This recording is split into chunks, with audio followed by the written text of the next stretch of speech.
All right, I am Jason Yarusi of Yarusi Holdings. Welcome back to today's webinar. We're talking each and every week about updates and current happenings here in the multifamily market. So December 1st, welcome to December. Today we have a great report put out by Fannie Mae from November 2022 about multifamily renovations, a small but stable part of construction activity.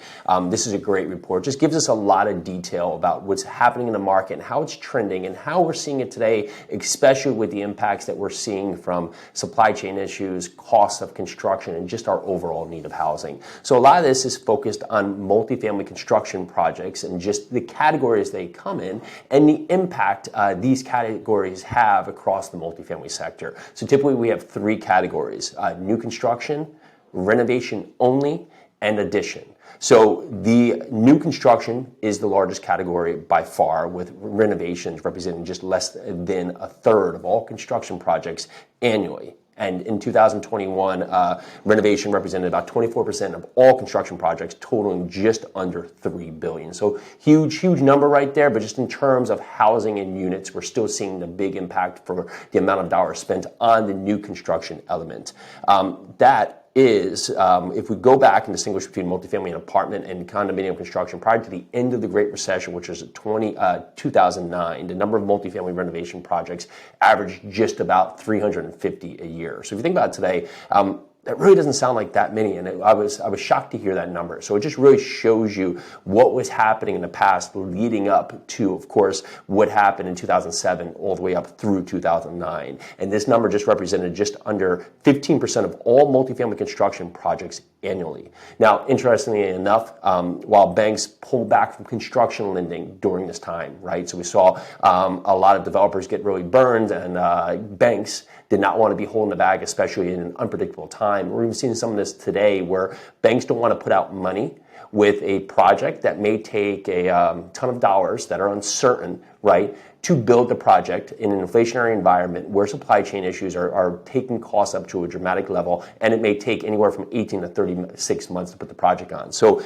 when banks were pulling back during the Great Recession, it affected how many projects were coming out in 2010, but it did not appear to affect funding for renovation projects, mostly because renovating an existing property, it just is less risky. Product is there, right? We're going to go in there to an existing product and make updates to that property in some capacity through renovations. Much cleaner than going in there and saying, here's raw dirt, hopefully I can make improvements and build something here with an uncertain future ahead of us. So as you look here, really, this is, of course, much less risky than you would see in ground up. And in fact, renovation projects almost doubled over the course of those 5-year period, all the way from 2009 to 2014. So we went from about 350 projects a year all the way up to 650 projects a year, and it jumped to be about a third of all construction projects. Now, as we go forward and return closer to Great Recession levels, as we had pre-2007, so after 2014,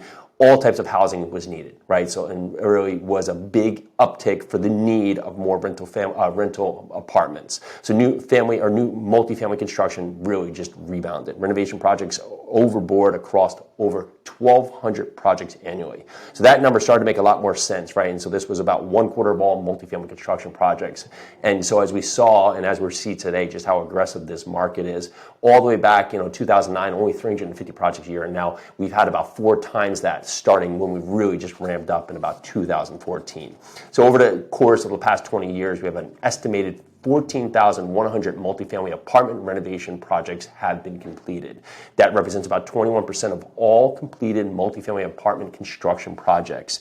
And on average, this was really a good note, but on average, the size of property that's being renovated is 75 units. And that suggests that there's been about 1.1 million apartment units that have gone under renovation over the course of the last 20 years, with about 55,000 apartment units going under renovation each year. So there's a lot of money getting input to these apartment complexes to make improvements, to bring them up, to find ways to add value. And this represents just about 18% of the overall total estimated 6 million apartment units that are being going under construction. So as you look here, good note is that we simply see these renovations happen in a number of different facets. Usually it's either to just maintain the property, just the property condition or the property appeal, or it might be renovations to the facade, as well as just minor projects, maybe updating kitchens or bathrooms, basically paint and carpet, right? So that's one part, right? Improving just the performance of the property. The next would be a more intensive renovation project that's targeted as an investment strategy. So this may be value-add investing involving purchasing an underperforming multifamily asset at a discount, putting forward some significant renovation project here. This could be anywhere from changing a layout, right? Changing floor plans, going in there, completely redoing kitchens, bathrooms, and the intent for this is to drive more value to the apartment community and ultimately, hopefully, raise rents on the apartment community itself. Now, as we look at it here, the majority of these renovations are under $1 million, a very, very big significant amount of these projects, noting 75 units here, really about under $1 million. So most of these are about $12,000 a unit or less on the renovation stage. And we've seen that hold true for us. And lots of times we're putting in less than $12,000 per unit on our renovation plans. We're not doing anything where we're adding square footage or adding any elements. It's a lot of this is a mini place, going in there, revamping all the units, painting out the buildings, maybe changing the siding, doing roofs, doing parking lots, landscaping, new marketing for it. So a lot of that money is being spent here to make improvements, but not necessarily having a cost that's exceeding $12K a unit. From the start of the Great Recession through approximately 2013, the number of renovations, though, began to rise compared to where we saw it in 2007. It was just about 38% of projects were hitting that renovation mark. And so as we look at this here, we've seen the run-up that on point, about 40% of renovation projects are on average being about $1 million or less, with the delta of the other 40% being about 1 to 5 million, and then about 10% of projects are about 5 million or more. The number of projects completed by value, though, has increased significantly, all the way running up from 2002, just in a straight curve, bell curve, all the way up to 2020, where now in these last 2 years, COVID, supply chain issues, cost of construction, everything else has really started to bring down the number of projects that are being completed. So if you look at this here, number of projects all the way from 2002 was 200 projects, all the way up to a heightened level, as we talked about before, about 1,400 projects going back to 2020, now just starting to trend down to just shy of 1,200 projects for 2021. Most renovations, not surprisingly, are happening in major markets. The leaders being Boston, San Francisco, Washington, D.C., Philadelphia, and Chicago, with the top 10 also including Miami and Houston. So not surprising, a lot of energy is being put into these main driver markets where it brings in a lot of path to progress. People are constantly going there, and these are our primary markets. So we're seeing a lot of the money spent there. And if you look at it, a lot of the money is sparsely situated across the East, more than it is the West, with renovations in the West happening a ton in California. We're seeing a lot here also in the Phoenix area.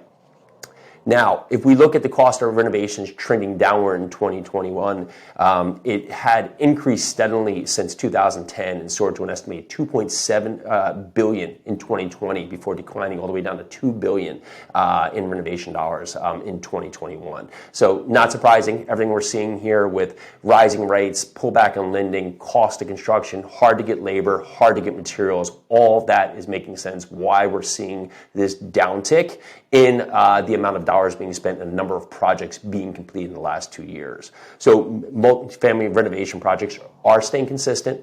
New multifamily properties built from the ground up are becoming more expensive over the past few years due to, as mentioned, the cost of construction materials, shortage of trained construction workers, and in addition, the average new multifamily property can take anywhere from 18 to 36 months, if not longer. So it trends that we are going to still see a massive run-up in, hopefully, new construction, right? We have a very large delta in the amount of needed units that exist out there. However, the biggest bang for your buck, and where we see ourselves putting our time is in the value add strategy. With that value add strategy, we're looking for underperforming properties that currently are not operating or not performing at the level that we feel best fits the market. So we look for this value add opportunities where we can either improve it from the operations side, the management side, or from doing value add in terms of improving the curb appeal, improving just how it looks as a welcoming property, to renovations inside the units to match the market and to bring up the rental value for the unit. All right, so that is a good intro into what we're seeing out there from the construction side on multifamily projects. I am Jason Yarusi of Yarusi Holdings. Thank you so much for joining us on this week's webinar. We will talk to you shortly.